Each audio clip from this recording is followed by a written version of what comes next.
nation, a people for God's own possession, that you may proclaim the excellence of him who has called you out of darkness into his marvelous light. For you were once not a people, but now you are the people of God.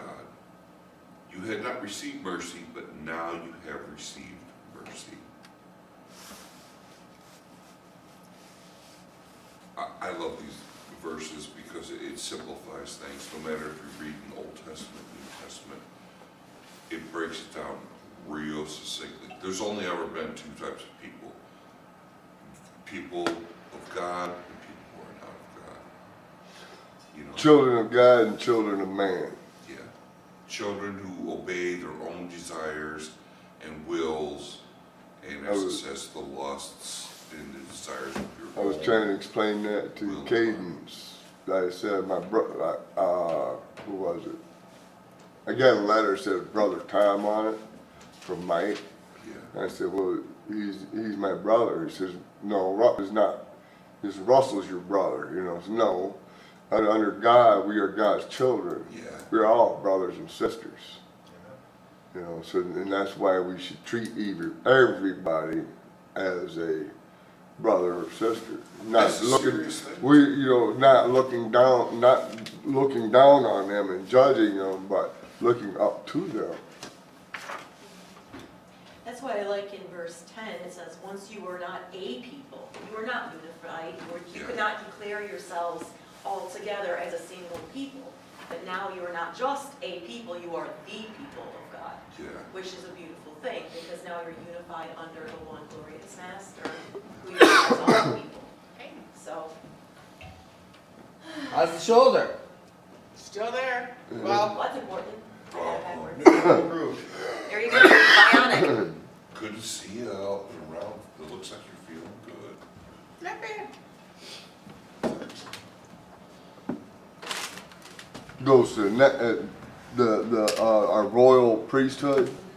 We got to remember what Christ did for us. He tore that veil on the cross when he was crucified. That veil that separated us from the most holy. He tore that veil for us. Yeah. And we are now in a royal priesthood. So that's like, you know, above and a step above what was in the Old Testament. Yes. Absolutely. Because they weren't a royal priesthood. They were people of not Abraham, but Levites. Aaron, the Yes. special high priest. Ironic. You know, Aaron, you could only be a high priest if you was of Aaron's descent. You know, you had to be a Levi to do other priestly things, but to be a high priest, you had to be and even Aaron wasn't a royal priest. Who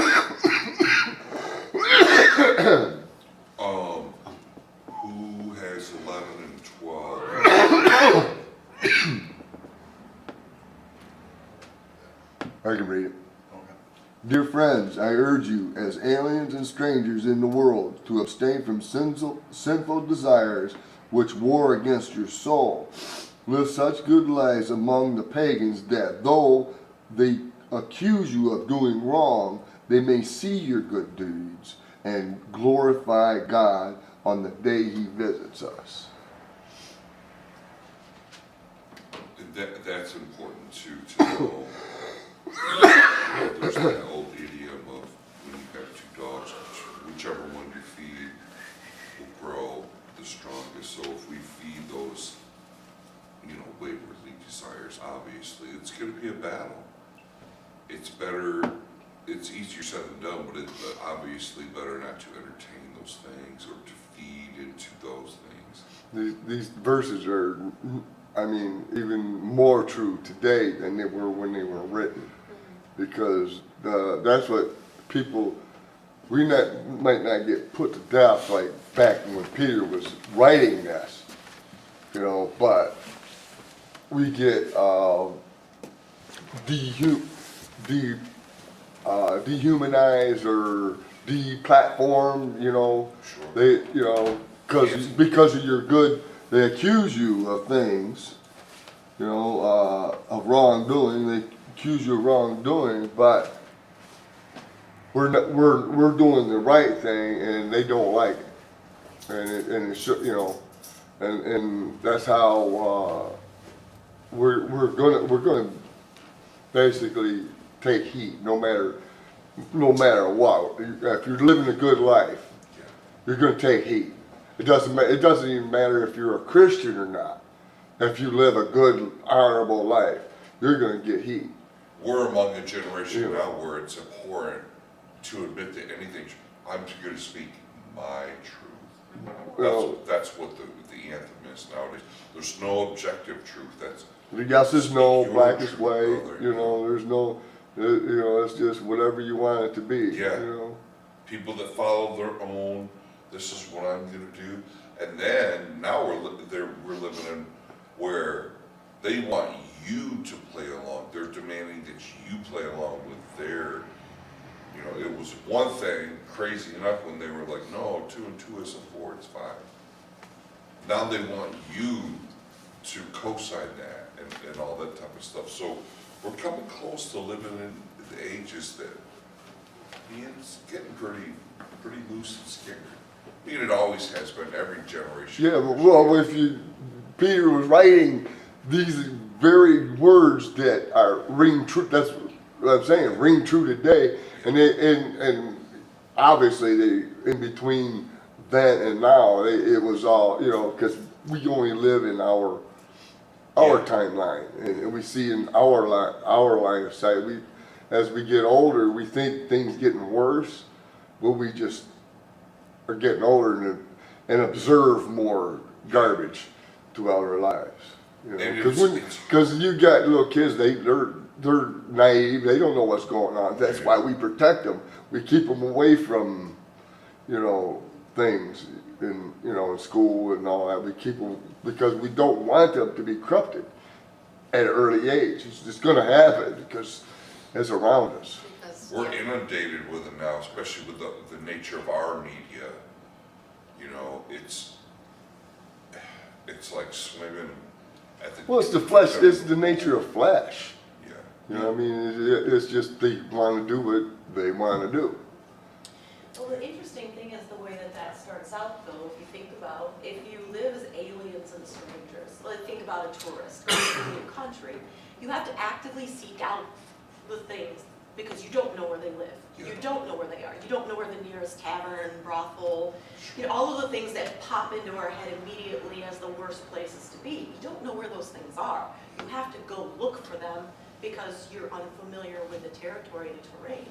But we're meant to live our entire lives that way as strangers in the world, not actively seeking those things that are, as you've already pointed out, tend to be the downfall of flesh.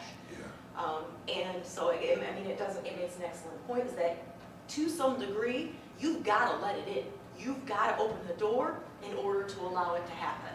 If you don't open the door, the temptation will always be there, but if you don't open the door, it will always be alien and foreign to you, and you will be alien and foreign to it. So we've got to be on our guard to make sure that we can identify those threats. It's almost Machiavellian, right? Keep your friends close, your enemies closer. I mean, in a certain insight. Yeah.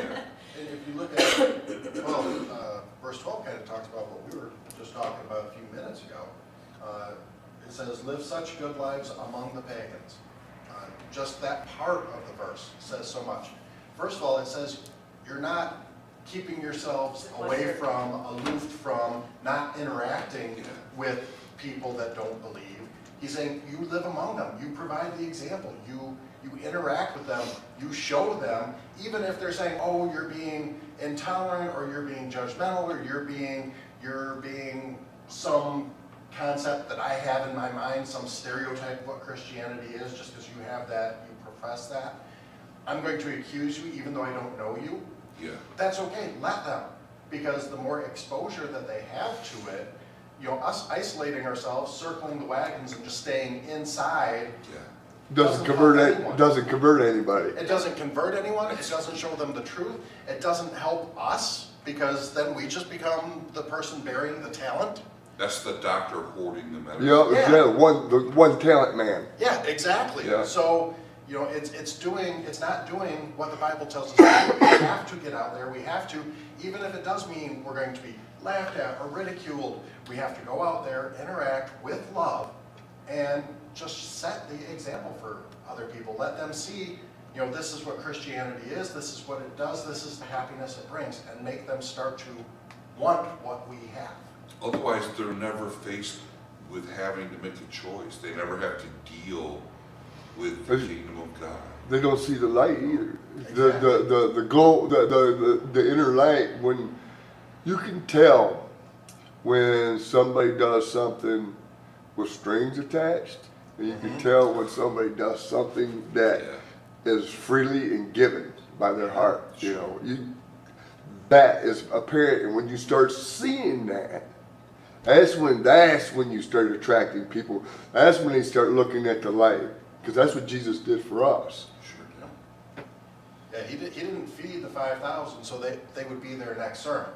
He fed the 5,000 out of mercy because he knew they were hungry, he knew they were in need, and instead of like, let's send them away, it's like, no, we will take care of them. In many of his interactions, to put it lightly, he caught a lot of guff.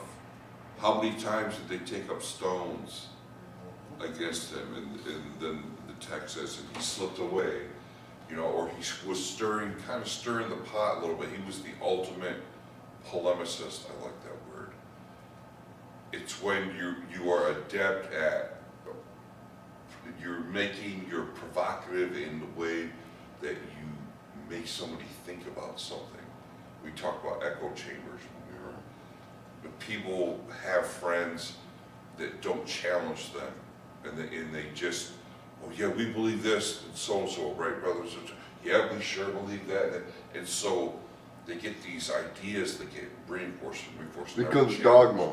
Yeah. That becomes dogma. Yeah. And to not understand, see, you can follow the letter of the law, or you can follow the meaning of the law. Yeah. There's a difference. The spirit and the letter. Come in. You don't have to be quiet. Hi. Bust up in Good here. morning. Bust up in here. 2 days in a row I saw you. Huh? 2 days in a row. Yeah. You guys want to go a couple more? Well, we got 5 minutes. We could talk 5 more minutes on this one, or we could enter into another one, whichever you prefer. You want to do a couple more? All right, what we got? Tell me what to read to. You got 13. Well, that's kind of a long thing, 13 through 7. 13, 14, 15.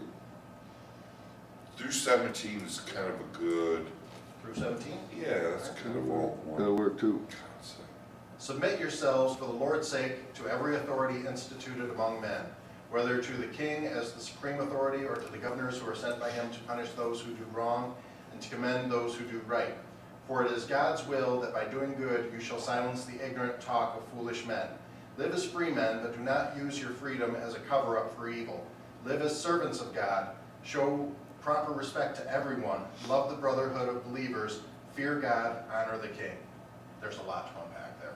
There is. Yeah. There is a ton to go through. That's a big suitcase to unpack. Rank and file, knowing your place, understanding that we lead through servitude. That's a whole thing in and of itself. Jesus' whole ministry was that. But a lot of people have a lot of issues with submission and leading as a humble servant, which is basically the Jewish paradigm. You lead through hospitality and servitude. And I saw a thing online where a guy, an Iranian, was converted to Christianity. And he was living over in the Middle East, and he encountered some people from the church, and these people helped him out after his shop had burned down and stuff like that. And he said, it caught me totally off guard, where I expected hostility, instead I received hospitality. And he said, I began a friendship with these people, and it ended up in his conversion. You know, so it's like, we're supposed to be enemies, and indeed we are, but we treat our enemies different because we understand the power of that being submissive. Rank and file. God, the kingdom of God has rank and file order.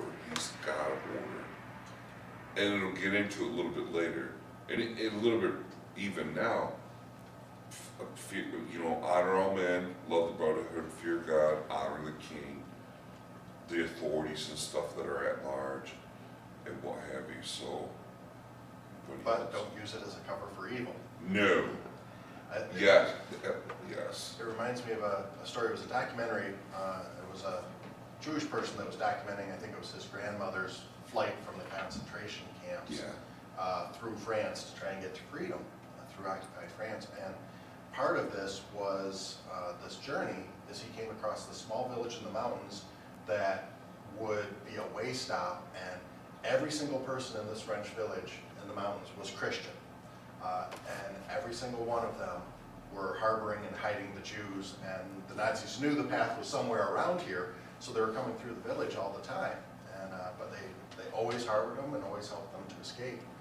And when the guy came back to interview some of the old people, that one in particular, he said, these people came to you, they're not even of your religion, they're actually the group of people that killed, your Messiah. Why did you take this risk to die a horrible death for their safety? And the lady answered, was really touching to me. She says, God gave us the chance to serve the chosen people of God. Why would we not take that? How could we not take that and call ourselves Christian? And if I wanted a statement to represent Christianity, that would be it. Yeah. If God gave me the opportunity to help, how could I be Christian if I didn't take it? I thought that was just amazing. That stuck with me since 8th grade. You have love thy enemies too. You feed them and treat them accordingly. And we just separate the Jews. We say and put in Muslim. Yeah. We could. How hard would that be to hide a Muslim? Super difficult. To hide a Muslim over, but you're doing the right thing. That's where the rubber meets the road. Yeah, exactly. It's an easy thing to say, like, oh, we should be. But what about when you're next to somebody that you know despises and has taken? They wish you dead and you help them anyway. To blaspheme the person who you worship. So. Well, like that one kid that over in Charlotte, North Carolina, that tried to start a race war by shooting up a church. Yeah. But first went and worshipped with them, did an entire worship service, and as it was closing up, went back out, they accepted him, everything else, and then he came in and killed a lot of them, including the pastor's wife. And then during the sentencing, when it was asked anyone want to say anything, the pastor got up and said, "We forgive you." What did it take? What type of movement of the Holy Spirit did it take for someone who had lost his wife to somebody that was deliberately trying to provoke both Christians and his race to have the last words that he could say to this person face to face be, "We forgive you, and we want you to find Christ." Not to give them any excuse, but these people are mentally, neurologically divergent. What shall we say? Yep. And there's a reason for that. I believe it's because of godliness, not ungodliness. Because when you see the evil in the world, your mind goes. It's gone. I've seen it happen when growing up through high school and stuff. The people who give themselves to I was in that mix too. Give themselves up to drinking and partying and doing all sorts of demonic things. When you encounter it affects your mind. It's quick. It's easy to be emotionally overcome. It's difficult to compartmentalize your emotions because they can explode up. They cause you